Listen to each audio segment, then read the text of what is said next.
Les fonctions du droit et l'organisation judiciaire. Le droit organise la société.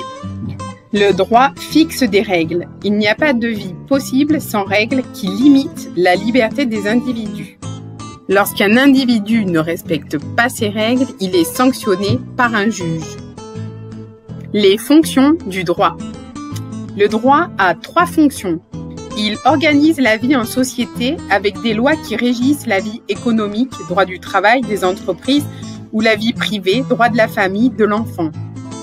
Le droit pacifie les relations sociales. Il interdit la violence et la sanctionne. On ne peut plus se faire justice soi-même. Le droit véhicule les valeurs de la société comme la liberté, la laïcité, l'égalité, la solidarité. Les caractères de la règle de droit. La règle de droit est obligatoire. C'est la sanction qui permet de faire régner l'ordre social. La sanction peut revêtir plusieurs formes. Une sanction corporelle comme l'emprisonnement, une sanction pécuniaire comme une amende ou bien des dommages-intérêts octroyés à la victime d'un préjudice. La règle de droit est abstraite. La loi s'applique de façon uniforme à tous les citoyens en fonction d'une situation déterminée. Et enfin, la règle de droit est générale, la loi est la même pour tous. L'organisation judiciaire. La vie en société peut entraîner des conflits. Si les personnes ne parviennent pas à trouver une solution amiable, elles doivent avoir recours au juge. Il existe 2 types de juridictions. Ce sont des tribunaux. Les juridictions civiles réparent les dommages causés. La sanction est un dédommagement financier. Le tribunal judiciaire juge les conflits entre particuliers. Ce sont les affaires civiles.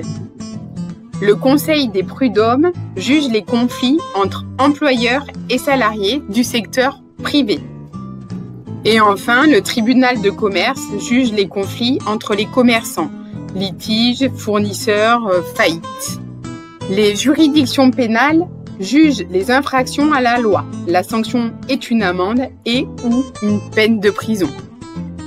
On retrouve comme juridiction pénale le tribunal de police qui juge les contraventions. Exemple, les stationnements impayés, excès de vitesse.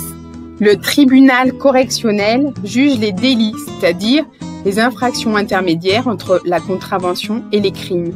Exemple, vol, escroquerie, conduite en état d'ivresse. Enfin, la cour d'assises juge les crimes, c'est-à-dire les infractions les plus graves, meurtre, viol, vol à main armée. La cour d'assises se compose de 3 juges professionnels et d'un jury composé de 6 citoyens tirés au sort que l'on appelle les jurés. Les voies de recours. Si un justiciable n'est pas satisfait de la décision rendue par une juridiction, qu'elle soit civile ou pénale, il peut faire appel.